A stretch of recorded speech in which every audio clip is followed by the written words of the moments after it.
What's up, everybody? Welcome back to the Early Read Best Bet Show. Doing this a little backwards this week, bringing on a guest for the Thursday show, friend of the program. He's been on before. Bobby at BobbyDigital2 on Twitter rejoins the show. We're going to go through some games that stick out to us, some games we're chewing on. We're going to talk some player props. We're going to what is like the big trendy gambling Twitter phrase. We're going to get in the lab and cook up an underdog round robin. We're going to collab on that. So a lot to get to. Yeah, we're going to try and hit on as many games as possible. I know I did a solo episode, hit on some of the bigger games, but not as many as usual on the Tuesday show. So Bobby, welcome back to the show. Thanks for joining us here on a Thursday. No problem. Thanks for having me. Happy to do it. Glad to have you back on. Some interesting results from the early week slate. The early Conference USA Tuesday games have been honestly everything you could dream of in terms of some results. But I do think that as we move in, and for the listeners, it's going to be on Thursday, there continues to be a slew of some high-level games going down on Thursdays and Fridays in college football that I think make for a nice, robust, like symmetrical weekend where you can get this going, and it makes almost Saturday usually chaotic, but almost a little bit easier with just a few interesting data points already baked in on Thursday and Friday. And Bobby, let's just start right there, and then we could kind of move through some injury news, some player props that stick out. But let's start with that Thursday and even Friday if you want to go there. Any games jump off the board to you? We got Syracuse Pitt, if you're really into it, Georgia Southern Old Dominion, Louisville Boston College, Rutgers USC, and Boise State UNLV. Really high-level type of weeknight games here. Yeah, we've had a couple weeks in a row where the weeknights have just been phenomenal. You mentioned, Friday nights, this week and especially last week too. I mean, that was a loaded, fun game slate. Just as far as results, I know I had a ton of action last week. Nevada, Fresno. I was on Oklahoma State last week. That was great. Florida State less so, but a couple of games there. As for this week, Syracuse Pitt on Thursday.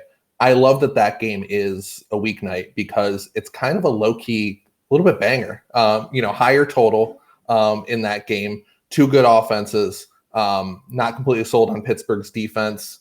I think I might suggest this game a little bit to you maybe at the end of the show. I don't have anything side or total, but I think could be a high variance game with just back and forth throughout. At least for Thursday. For Friday, I do like a game. I like Boston College on Friday night. It was a spot I circled back in April and May, like when I'm doing prep, quite frankly. It's a fifth straight game for Louisville. They've been alternating home and road. Started with that surprise bus trip during the hurricane where they bust from Louisville to South Bend. So that's how this stretch started. Had a hard-fought game against UVA in there, last week's thriller against Miami. Now you get a short week travel to Chestnut Hill. Clemson, another road trip on deck next week. Meanwhile, Boston College, when did they play last? Last Thursday. So they get a full week. They don't have the short week travel. Louisville's shown some issues handling mobile quarterbacks. We saw that with Jennings, SMU, Cam Ward. I mean, even Calandria of UVA had 95 yards on the ground. Number-wise, quite frankly, I'm like right on market. I'm like right at 7. But with the spot, I took BC in the 7. I think they might be a bit live. I might not go that far as for round robin, but I know I took the 7. I like BC. That's a really interesting point about the travel and the setup, like kind of outside the game, the more schedule externalities towards this game. I didn't even really put 2 and 2 together there because BC is a team that I think might be trending in the wrong direction. I mean, Tommy C is always kind of a mixed bag, real up and down type of player. You never know between the dropping the snaps, bad RPO, just fumbles the ball away. So it's always, you got to get the right Castellanos to make sure you get done. I do think that, and this was a Louisville team I was down on going into the year. I played their win total under 8.5. I'm feeling pretty good about that. One more loss locks that up. But Chuck has impressed me, and their ability to rip off explosive plays. It's been on the other side of the ball. The defense, especially in the secondary, has been hyper concerning. And even Castellanos, this offense, especially with Louis Bond coming in, the BC passing game has been far better than I think I had anticipated going into the year. So I don't hate the look. I haven't been involved myself. I circled the over just because I thought, again, secondary is kind of a similar idea of why I bet the Miami Louisville over. But you bring up a great spot about Louisville travel setup with BC going playing on Thursday, but they did kind of get roughed up in that game. So it was a bit of a tricky. It's tough. It's tough to get behind BC after seeing that. You know what I mean? But I don't hate that look at all. You bring up some great points. Yeah, I'd be lying if I didn't say, the fact that Virginia Tech ran them out early in that game, in that first half concerns me. I'd be lying if I didn't say that. But it's just, again, something spot wise, and spots aren't accounted for in how I do numbers. That's the part of the art part of the art and science, if you will. So when I get a number that is literally right on point, and then I have something where I feel strongly on the spot side, that's something I will still play a little bit, just on that. So that is a look I have. Like I said, I'm not going to, go nuts on it, but it is a play I like quite a bit. Yeah. And you do anything with Boise State UNLV? I haven't yet. I fortunately do have, preseason stuff on both teams. Do like the matchup a bit for Boise. Would probably have bet them below the key of 3, but I think my number's like right at the 3.5-ish range. So I'm on market here. Your first guess is thinking over there, but not something, with these high totals right now, I'm having not having a great year on totals, just to be transparent on that. And I kind of don't want to get to the window on that. That would be the way I lean, but I haven't done anything quite yet on this game, but it's one I'm continuing to look into. The Boise secondary, not great, covering Ricky White, seen a lot of production jump at him since the QB switch to Haj Malik Williams. The Boise defensive line, they're great aggressive up front. Yeah. But it allows for explosives, and I trust UNLV to get that. Haj Malik Williams hasn't been great under pressure, but small sample size with that. So I don't know how he'll do with that. But Boise's they're going to be able to succeed on offense with Genty on early downs. They're great on 3rd and 4th down. I mean, I see lots of success for both offenses here. So coin flip type game. Real excited to watch. Yeah. If you want to go back, listen to the earlier read, I kind of made the case for UNLV at over 3. I agree. You start to get inside 3. I could see where there would probably be some resistance for Boise State, but I find myself on the UNLV side in this one. I think Boise's getting a little bit of a boost that I'm not sure is deserved, and I think UNLV, a team that everybody loved, all of a sudden getting on the other side, I'm just not sure. You bring up spots. UNLV is traveling back from Corvallis, like at pretty much the most remote place in the country. They head back to Vegas, where Boise State had a bye last week. Yep. But yeah, and then I'm going to try and squeeze in. Usually I do injury news at the top. I'm going to try, as we run through games, to bring up some injuries. In terms of weeknight games, Syracuse looks like Trevor Pena, their stud wide receiver, someone I have brought up on the podcast for player props. He's like Kyle McCord's favorite target. It's trending towards he's going to be out. I believe it's a concussion, just general wear and tear after a lot of usage through the beginning of the year. And that's out off of a bye week as well for Syracuse. So Pena looking like he's going to be out, but still a high total. I still think that there's going to be a ton of points there. And like Bobby said, to kind of lead into that one and maybe a teaser into later, we will discuss Syracuse Pitt a little bit later on.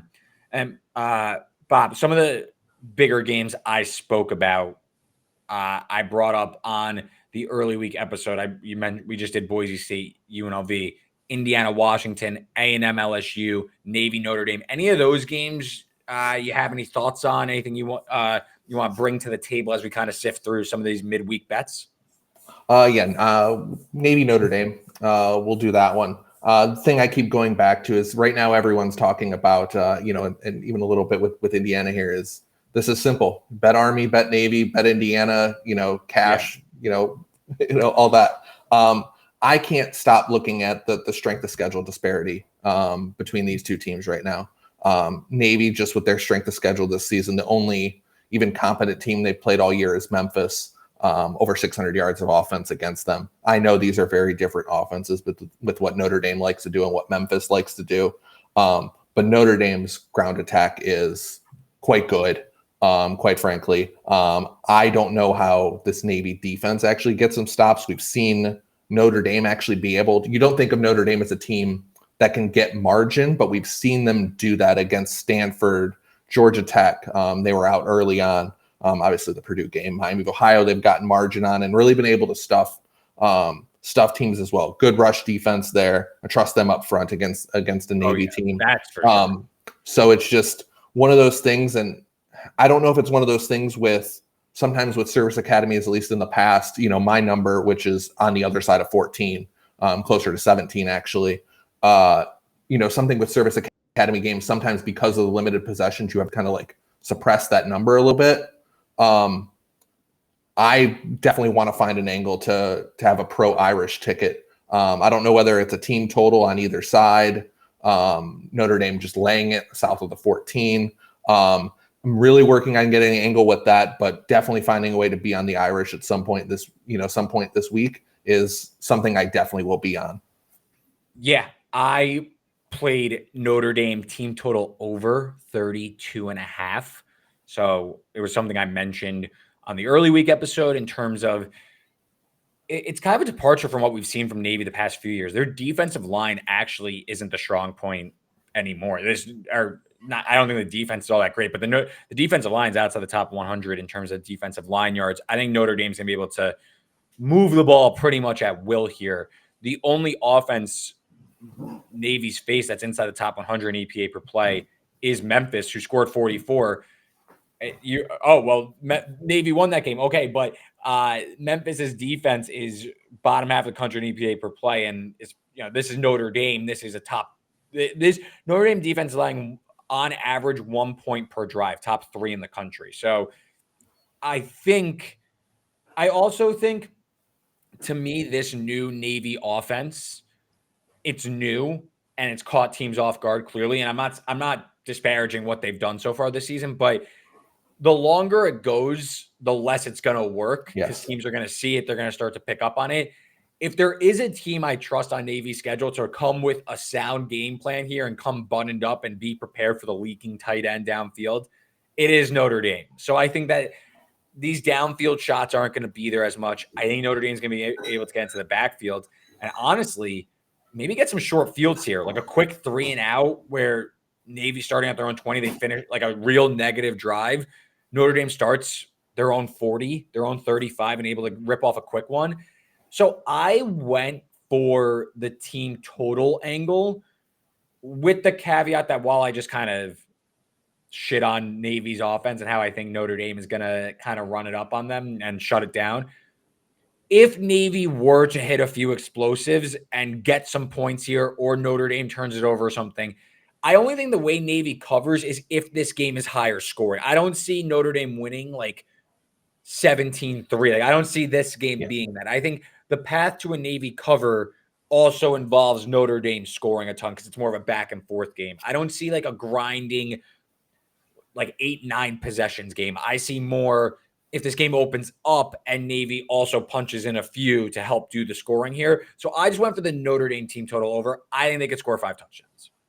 Yeah, it's something I keep playing with because I've gone back and forth with that. It's just like trying to determine how many possessions are they getting? Is Notre Dame how many points per possession are they going to get to that 33, that magical number of 33 in your case, and just trying to figure out which is the best path on that. But definitely like that angle for sure. But that's obviously a game I'm looking at among the big ones this week. Yeah, and something else that I just find fascinating as I go through Navy's metrics. Again, they haven't played many good offenses just yet. They're only 61st in success rate, so teams are moving the ball pretty well. But they're 10th in red zone touchdown percentage allowed, kind of going off of your point. How many points is the opponent going to, or is Notre Dame going to score when they get into scoring chances? Navy's allowing a touchdown on 42% of red zone chances, but they're 61st in success rate. So I do think that this is a game, though, where I think Notre Dame can be efficient in those short yardage situations when they do get into the red zone.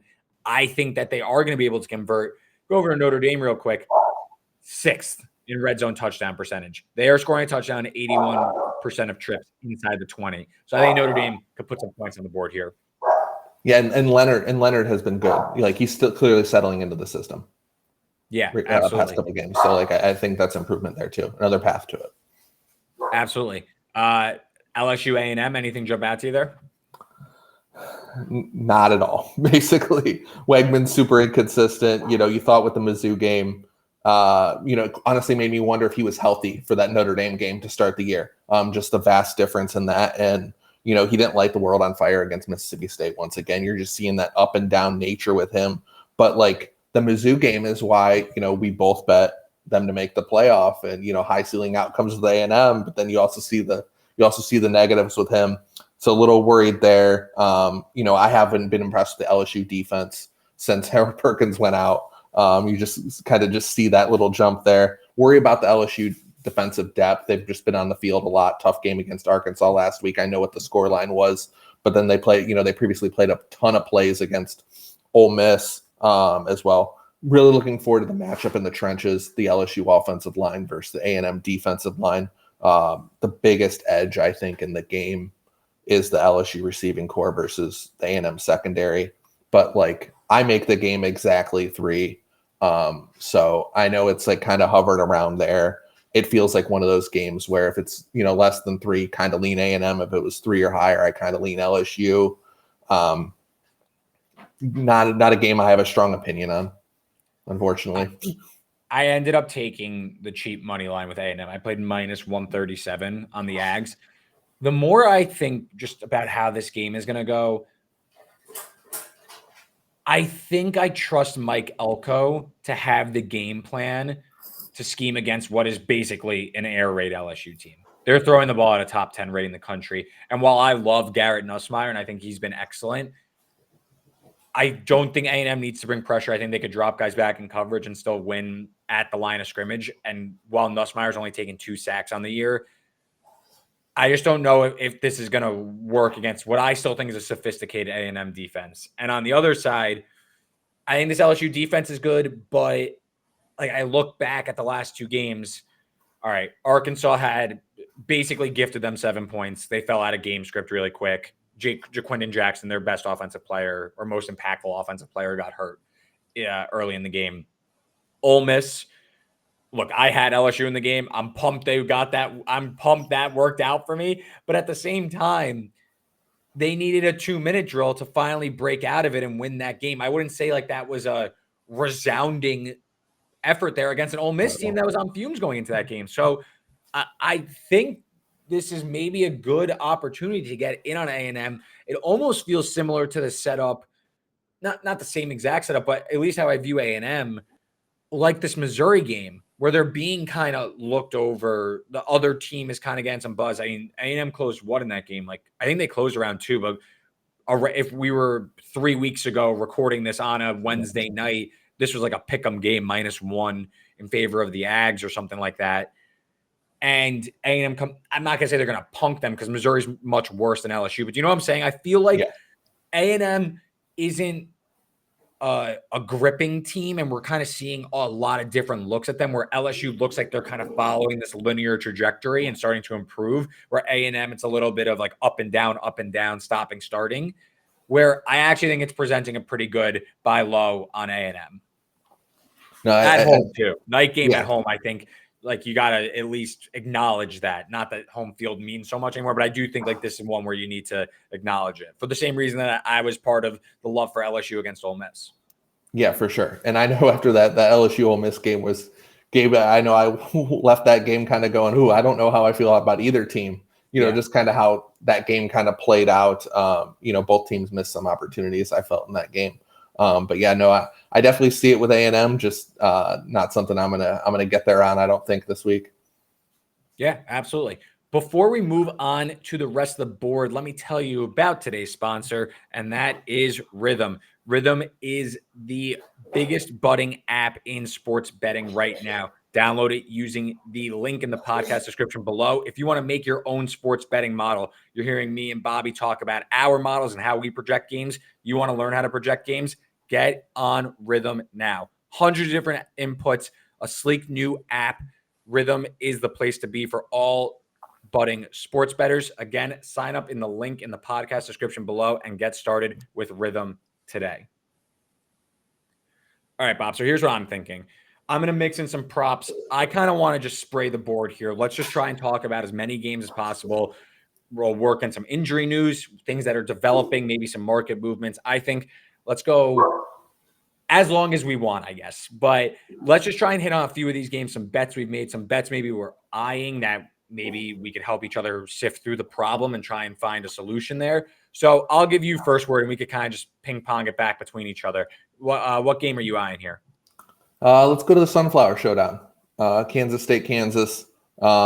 Kansas is a bet I've made this week with the Jayhawks. I think anything above 10 is good.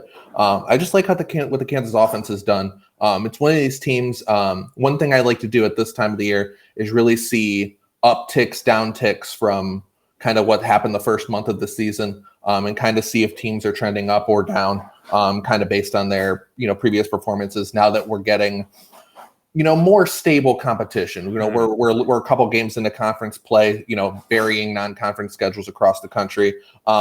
Daniels has been responsible for 7 touchdowns and no picks his last 2 weeks against Arizona State and Houston.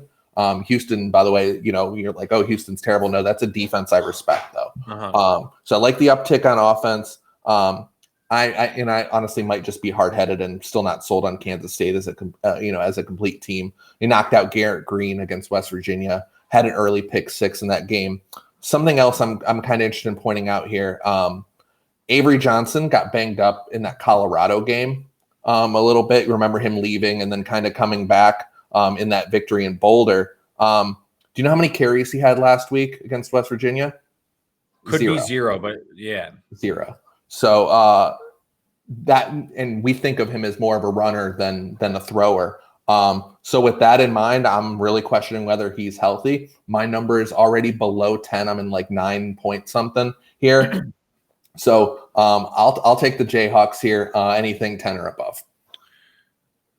I keep, when I run my numbers and I look at so what I do typically when I'm home on Saturday nights is I'll run through the slate. I'll look through everything and I'll kind of just write down before I even update my numbers, especially now, it's pretty static. So I have an idea of just all right, here's a potential buy point. Here's something I'm eyeing. Just looking at the matchups, thinking about it almost more qualitatively than quantitatively. And I keep finding myself thinking about Kansas State overs. Not that I've gotten to the window so much on it, but my numbers don't really like their defense. I continue to think maybe this is more of an over team, which sounds weird because they play slow, they run the ball a lot, and their defense has been pretty sturdy. But I just continue to keep thinking about over. So I didn't bet anything in this game. One bet I did make, and I don't hate where you're going, especially with Johnson banged up. My only concern, and again, they could cover the spread, but my concern when I'm thinking about Kansas competing in this game is, can Daniels protect the rock? Because his turnover-worthy play rate is through the roof this year. He has 10 big-time throws to 11 turnover-worthy plays. So that's a concern when I think the strength of this Kansas State defense comes on against the run. So I wonder if Devin Neal is able to get this team ahead of schedule. And then does it become more pressure on Jalen Daniels to make plays in this one? So I think I don't disagree with the bet. That's my only concern. And so one bet I made in this game is DJ Giddens over 98.5 rushing yards. You mentioned Avery Johnson running less. That means TJ Giddens is going to be running the ball more. And I think we're actually getting a discount because this is regularly priced in the triple digits of late, obviously. But Giddens last week against West Va, first of all, on the road, really good rush defense. He had 19 carries, but he only had 57 yards. You look at the weeks prior, at Colorado, 182. Oak State, 187. It's not over these numbers, but still shows the production. 93 at BYU in a negative game script. 86 against Arizona. 114 at Tulane. 124 against UT Martin. So the median here is triple digits. He has at least 13 carries in every game. That game was UT Martin against FBS competition. It's at least 17 carries. Kansas weakness comes in the against the run. Team is outside the top 100 in defensive line yards. They are 124th in EPA per rush. Giddens, I think he hits the century mark here. I think that's a good angle. I definitely agree with that one for sure. I do agree, though, with Considering Johnson the Avery being banged Johnson up, because that game got away from West Va pretty quickly, and Johnson wasn't put to the test. If Johnson is banged up, this game could get a little tricky for K-State pretty quickly, as long as Daniels protects the ball. Right. Totally agree. And I like how that's been trending the last couple of weeks for him. Yeah. So a game that I think we both share an opinion on, Vandy, Texas. So I did my whole spiel on Texas and Quinn Ewers and everything in the early week episode and their loss to Georgia. So we don't need to bring that back too much. But Texas goes on the road to face the vaunted Commodores, laying 18.5 in this one. Vandy, obviously a cash cow against an underdog, big underdog. Of course, the double-digit underdog won outright against Va Tech, beat Missouri or took Missouri to overtime, and then beat Alabama, of course, in the infamous win in Nashville. What are your thoughts here, Bob? I'm actually on the opposite side of you on this one. I'm going to make a case to either lay it with the Longhorns or bet Vandy team total. Obviously, Vandy's riding high off Bama and Kentucky wins a couple weeks ago. Honestly, this is part number, pretty big for me here. Again, a game with limited possessions, but a few weeks ago we saw Bama laying 23-24 in this spot. Now, obviously, that was wrong, but now we're closer to 18-19 here. So we're seeing that huge adjustment there. Texas, top 10 in EPA rush allowed, top 30 in success rate allowed against the run. Really worried if the Vandy offensive line can hold up here. And on the other side, I think Ewers, I'm still not 100% sure he's healthy, but against a Vandy defense, I still think if Arch comes in, that's fine. I just think the talent upgrades. Vandy's one of my bigger, preseason upgrades, obviously, but it's really just a number difference here, coming from thinking about the game against Alabama a couple weeks ago. Obviously, super impressed with Vandy, but it's just a complete talent gap, especially in the trenches. So I like Vanderbilt in this game. I also, if you look back, who Texas has beat up on, it's really one-dimensional teams. Oklahoma and Michigan weren't able to move the ball well enough to just keep the scoreline even close to intact. And now you got a Vanderbilt team, though, that this team, they grade out, first of all, against a relatively difficult schedule when you're looking at it.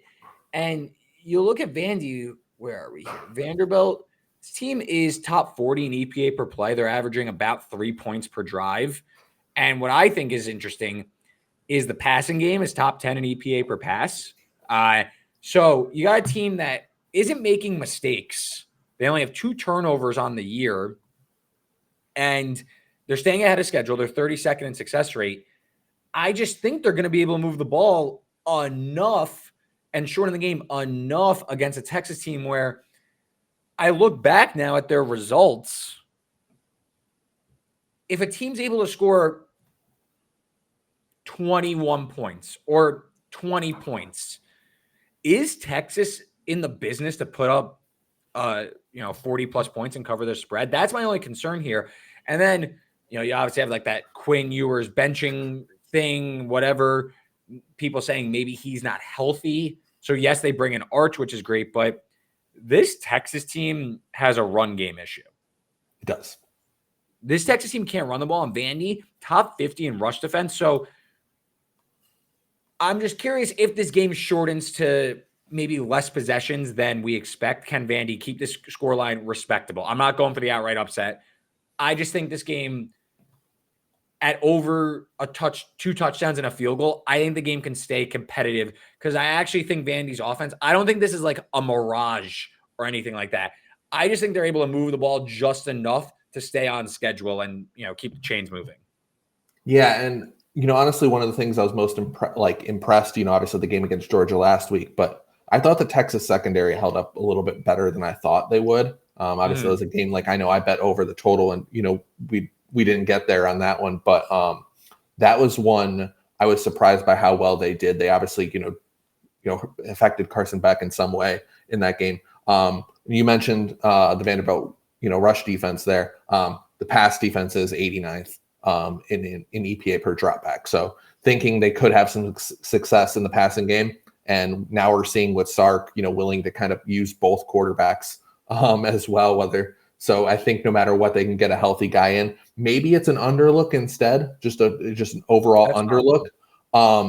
But that is a game. Vandy is not the side for me in the game. Vandy team total, maybe Texas, maybe this under is the better look. Yeah, 53 it's sitting at. I just wonder, I know Quinn didn't play in the game, but I even look back at the Miss State game where they obviously ended up getting margin, but they were a huge favorite in that game and they didn't cover. And the game was kind of a slog for the first half. Maybe it's even first half under because Vandy's going to shorten the game. But I don't know. I found myself siding with Vandy. We'll see how we get there. We'll see if they could keep this little underdog ATS shrink. That Bama Vandy game got bet under too in market too. Thinking about them limiting possessions as well. So that game went over though, right? It flew way over. Because that was more because Vandy got ahead off the pick six and that threw the whole game script out of whack. Yeah, but I mean the Texas defense is way better than the Alabama defense. Yeah. This year. So thinking the total's in the same range of what it was. And again, I know that Bama Vandy game flew over, but that's another just thought that's going through my brain here. That's not a bad thought at all. Interesting. Okay. I'm going to chew on that one a little bit more because you make a really good point, especially if Texas is able to get ahead. They probably don't even want to run it up. They probably they can win by 3 scores, but they don't necessarily want to win 56-17 or something. Well, with the 12-team playoff, you don't need to get margin this year. Yeah. A lot of these teams, if Texas, goes 11-1 or in the regular season, and we'll see what happens if they get to the SEC title game. They probably will at that record, but you don't have to get margin. You're just going to be in. You don't need the style points as much. Yeah, no, that's a really, really good point. What about, let's stick in the SEC. Bama, Missouri, a lot of injury news here, so I'll tee you up for it, Bob. But Brady Cook, high ankle sprain. He obviously was in the hospital during the game getting an MRI and then comes back and leads a game-winning touchdown drive against Auburn. It seems Drink is playing it like he's going to play. If it's not him, it's going to be Drew Pine and the crater in terms of expectation there. Nate Noel, transfer running back, who's been their lead back. He's out for this game. So Mizzou is real banged up in this one. Alabama, obviously, season kind of on the brink here. They're 2 touchdown favorites, so they're projected to take care of business here. Can they steady the ship? Can they get back on track? I mean, I think there's a lot of. I mean, obviously, Bama huge favorite here, but I'm really struggling on the side on that game, just with all the injuries. I know Bud Elliott has noted, he thinks that Milroe is pretty banged up and just doesn't look right. So that's something that I've noted on top of all the Missouri injuries as well. And I've noticed, something I like to look at is, how I noted with Kansas earlier, looking at how teams are trending, recently. Both Bama and Missouri's offensive yards per play have continuing to go down recently, obviously facing better competitions. You think back to the non-conference schedules that those teams played. Missouri's down, 0.4 yards per play. Bama down over a full yard from 6.5 to 5.3. Again, that's credit to some of the defenses they're playing. But that kind of plays into that injury concern. I know I bet under in this game. I think that's my preferred look in this one with all the injuries. Both, if I'm questioning the health of both quarterbacks in this game, obviously short fields can affect that negatively. But I still think it's pretty good at current number. I believe we're in the 53 range right now, 53 and a half. Yeah, I joined on the under. I mean, if it's Pine, Mizzou is just going to try. Honestly, the under might be cooked, to be honest, because Pine will probably throw an interception. But no, I agree. And under was my thought. If Cook's going to play on a bum wheel, I think Alabama has some offensive issues. And I know Missouri has played a difficult schedule or a not difficult schedule so far, but the defense still grades out pretty nicely. I'm not, again, a lot of that schedule dependent. They're 15th in defensive line yards. They're top 10 in success rate. But I'm not sure this Alabama offense is the wagon we thought it would be. And if you're thinking maybe Milroe's banged up, or if you just look at where this Alabama team needs to go, if they do get up and they take care of business relative to expectation, like 2 touchdowns, they're playing from ahead. This team can't afford another loss. This team needs to get healthy and this team needs to get on track. So I don't think there's like necessarily a get right and hang 45 spot for this Alabama team anymore. This is like a survive and like try to win all your games type mentality. So I do think the Missouri defense is not great, but not terrible. And I don't think this Alabama offense is necessarily on track. Right. Yeah. I mean, they're just going to keep pushing the Jalen Milroe run button, which do they have that right now? And then, of course, throwing outside Ryan Williams. Yeah. So we see the same way there on Alabama, Mizzou. What else tickles your fancy this week? Ooh, another one I am unfortunately looking at, and you're kind of going to see a trend with kind of what I'm looking at this week. Trending metrics. I think Rice has turned a corner a little bit. I know I talked to you off the side on the Rice-Tulane game a little bit last week, but ever since that UTSA game, sometime in the middle of that, I thought they started to turn a corner. Obviously, this was a team with high returning production. Many liked it in the offseason, and out of the gate, they just looked disheveled and disorganized. I know they had some injuries throughout the year. It looked absolutely horrid. But past 3 games, offense 5.2 yards per play to 6.1, defense 5.1 to 4.7 against Charlotte, UTSA, and Tulane. I know we're not huge on Charlotte, but I know I really respect Tulane on that side. Just all as an all-around team against a UConn team that was a little distracted after their game against Wake Forest. I know Jim Moore complained about the refs a little bit there in that one, a close loss there. But really disappointed against a Temple team, who's another team who's kind of trending in the right direction. But I think getting 6.5 points with Rice is something I'm quite interested in this week. Interesting. See, I like that look, especially UConn potentially a bit of a late hangover type effect. When do I make that game? Where is it? Rice. Yeah, what is it? 6? 6.5. Yeah, I'm closer to 7, but I agree with you that this might be a team that's starting to outperform expectations. Maybe we'll bring them up in a little bit. All right, so a bet I made last night is Oregon State Cal over 49. I'm over 51 here, and I think a lot of this has to do with Cal, the offense, it looks like it's sputtered. Jaden Ott's been in and out of the lineup, but Mendoza has shown a big arm, and this Oregon State team can't stop anybody. This defense is fucking putrid. Dead last in yards per carry allowed. They only have 5 sacks on the year. I mean, you name a metric, they're going to be bad at it.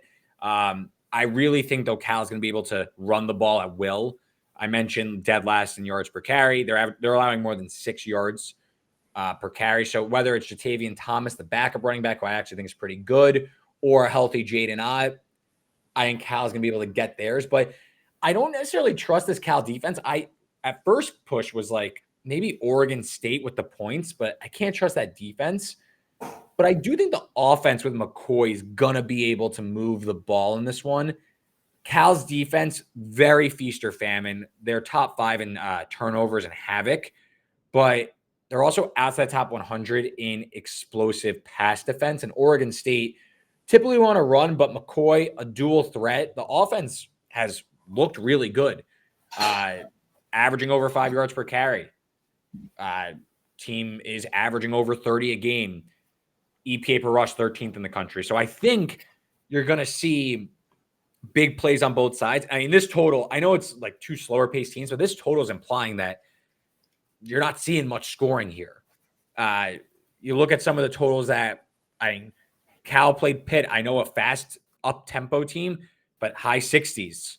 I just think Oregon State's efficiency on offense can keep this game going.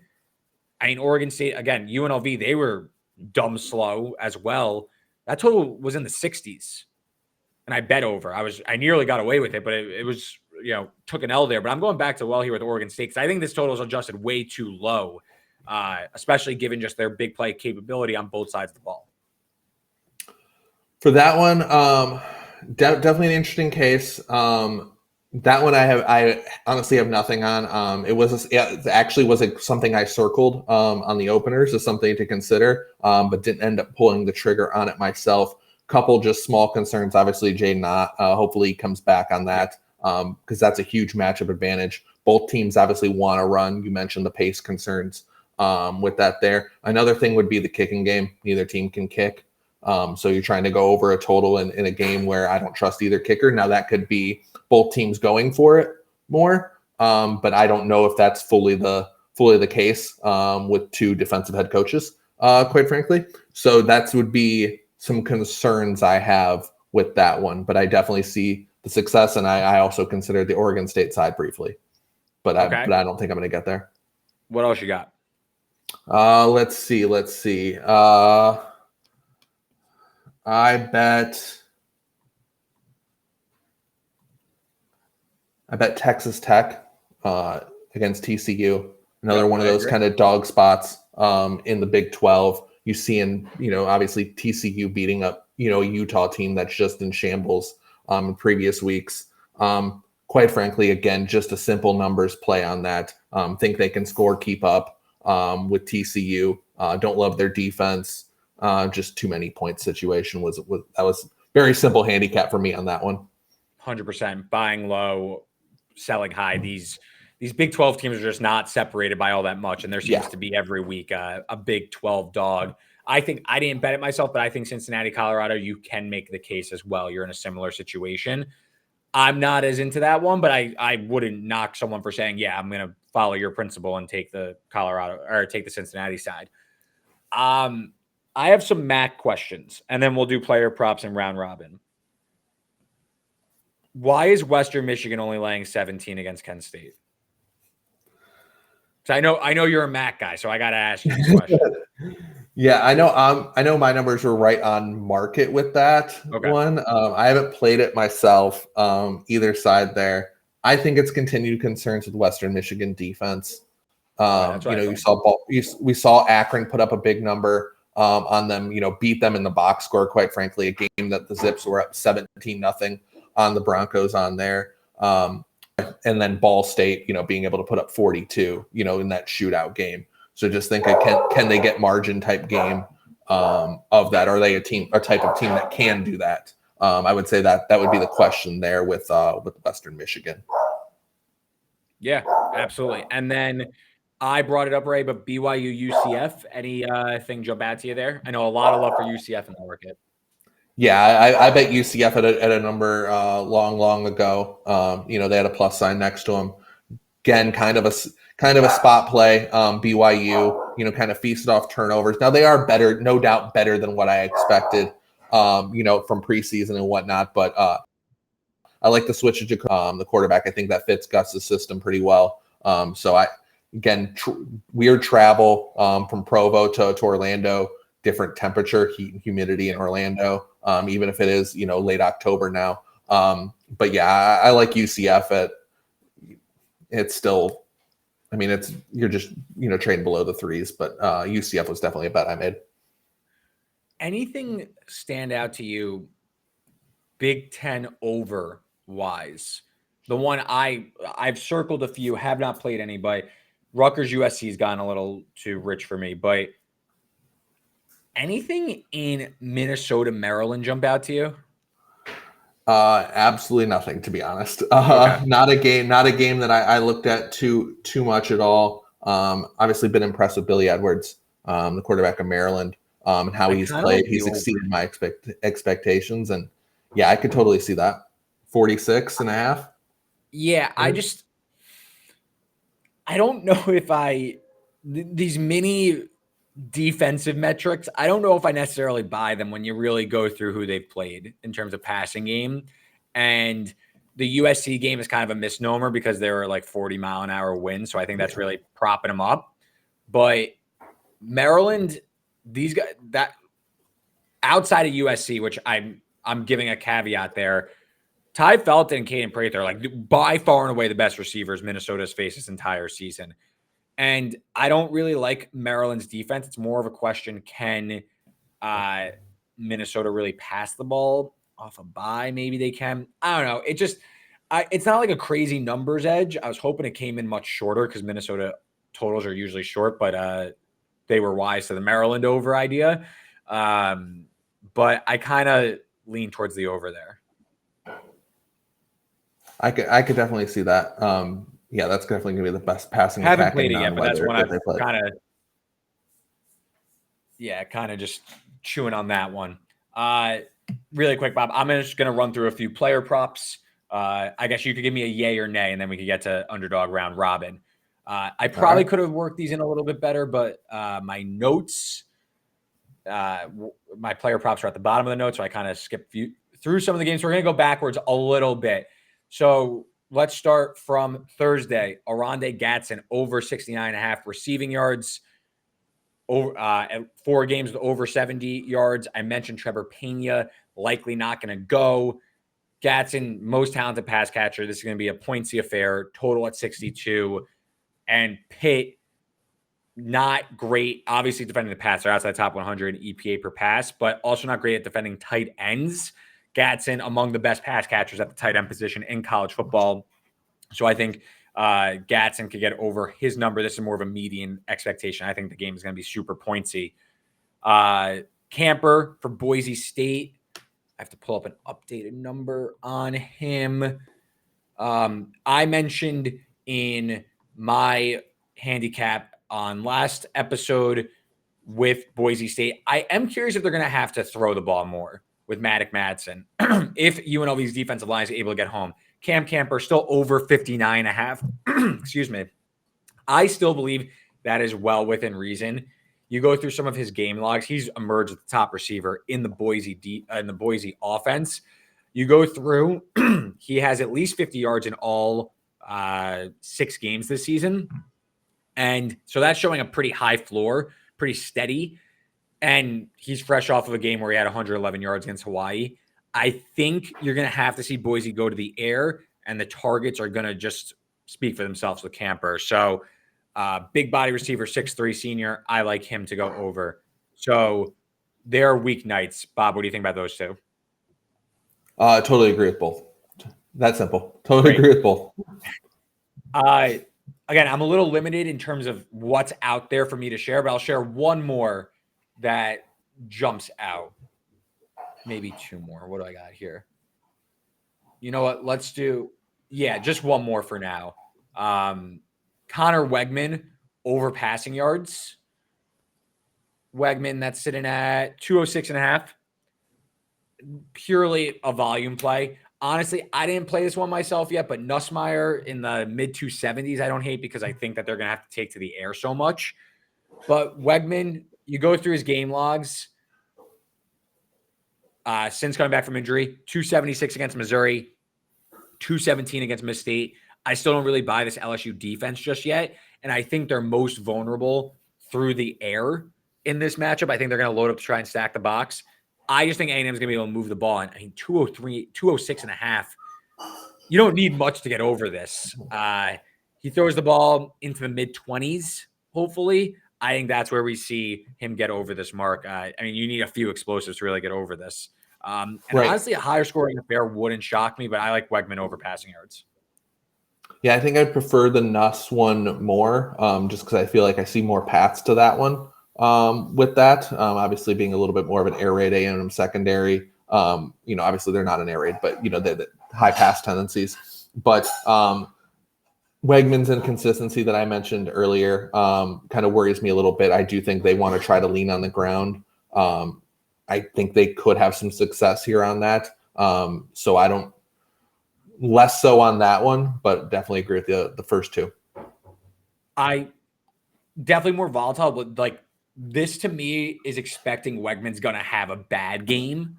Whereas if he has a good game, it goes over. And obviously I like A&M, so I kind of like that. But I think Nuts is honestly a fine look just purely based on volume. Like if he's throwing the ball 50 times, he's probably going over this, even if it's inefficient. Just, you have to expect that LSU's going to be able to move the ball through the air.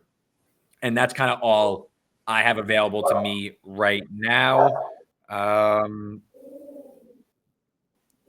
Yeah, and then I mentioned the Giddens one from earlier. Okay, let's do some underdog round robin. Kind of a favorite one of the whole bunch. What'd you say? Yeah, it is. I was just agreeing. Oh, yeah. The Giddens one. So let's do some underdog round robin. I have a handful of teams that I guess we could maybe go back and forth and chat it out. I'd like to get to 5.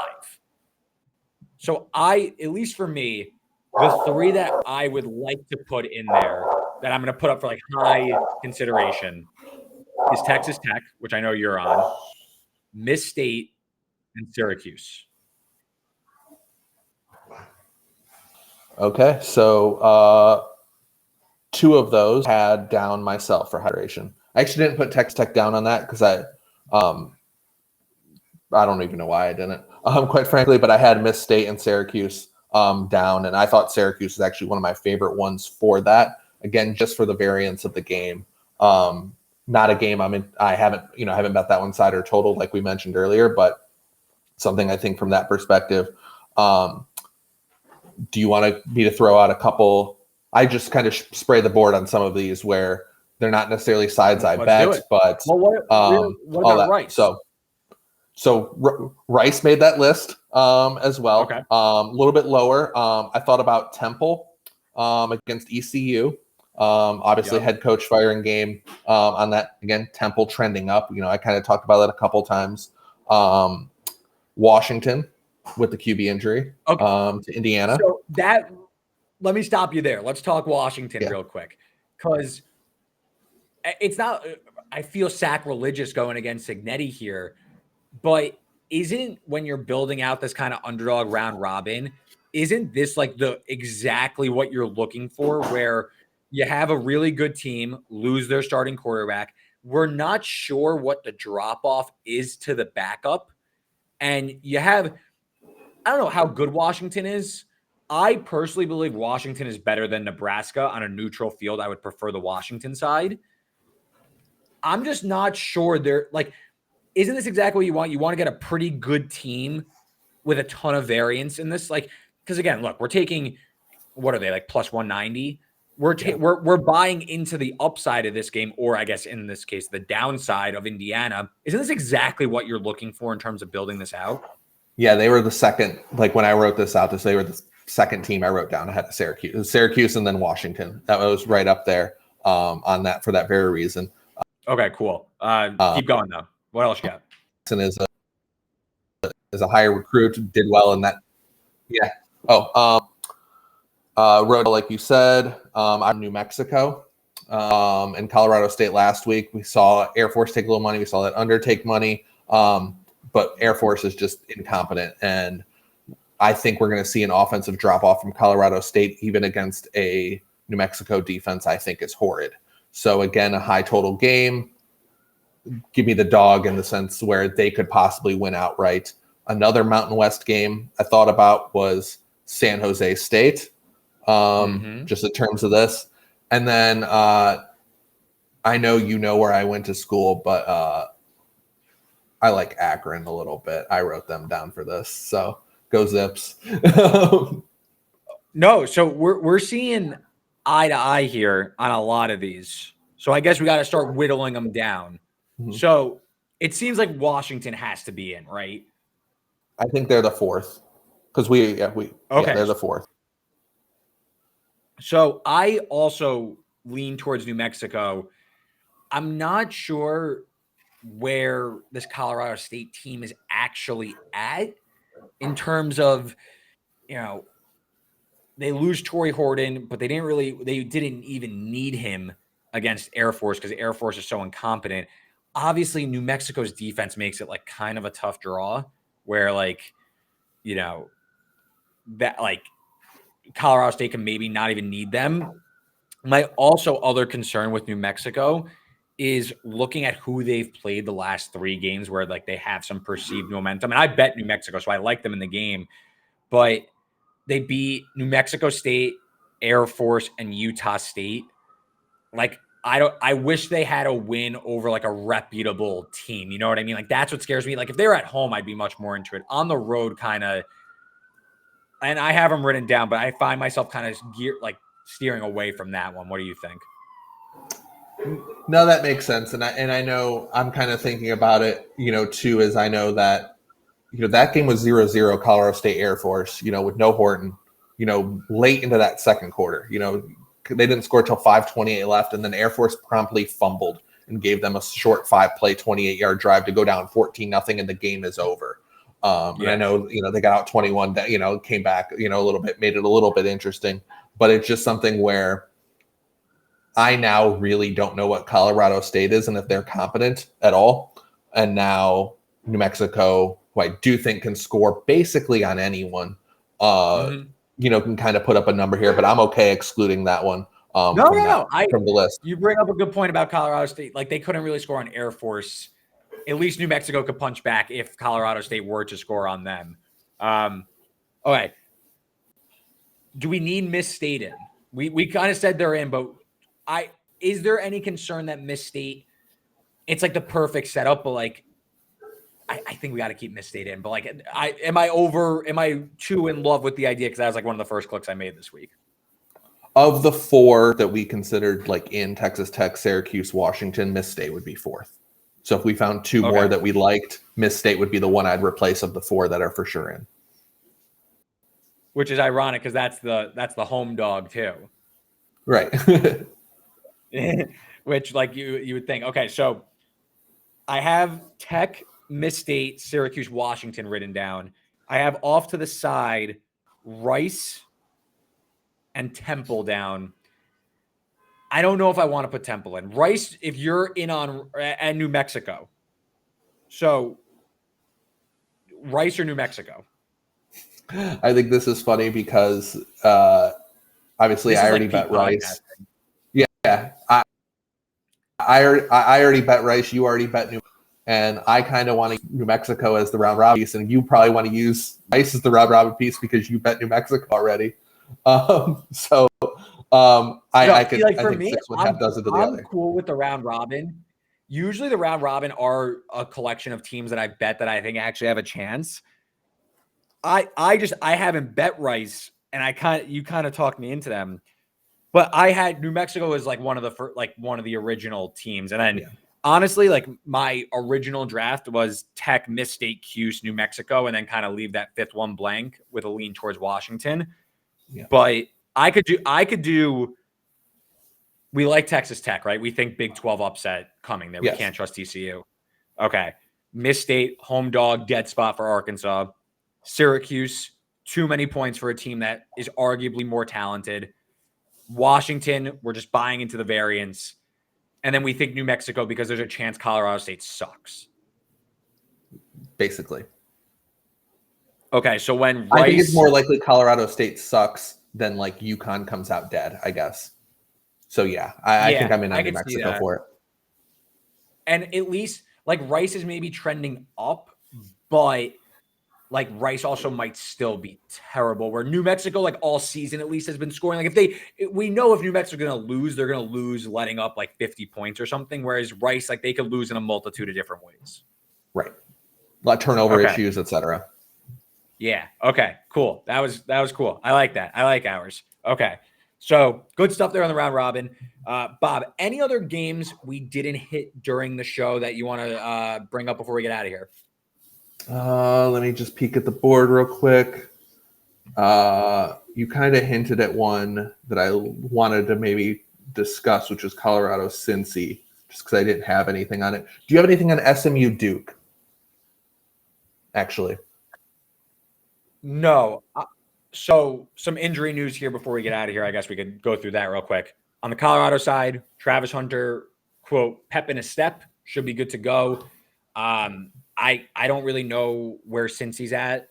I still am not sure this team has like a few good data points. I trust them, but the market has moved against them. So I'm really not that interested. On the SMU side, RJ Maryland going to miss the rest of the season with a torn ACL, which really sucks. He's really good future pro potentially at tight end. I think Duke is like god awful. So I would only lean towards SMU, but it is their third straight road game, right? Maybe there's a buy in there. They played at Louisville. They played at no, there was a buy in there, but still point without standing at Stanford, back across the country to play Duke. I could only bet SMU though. I'm right at the number though. I actually show value towards the under, but I don't know if I'm going to get involved with that because I wonder if my numbers aren't capturing this like Kevin Jennings renaissance for the Mustangs.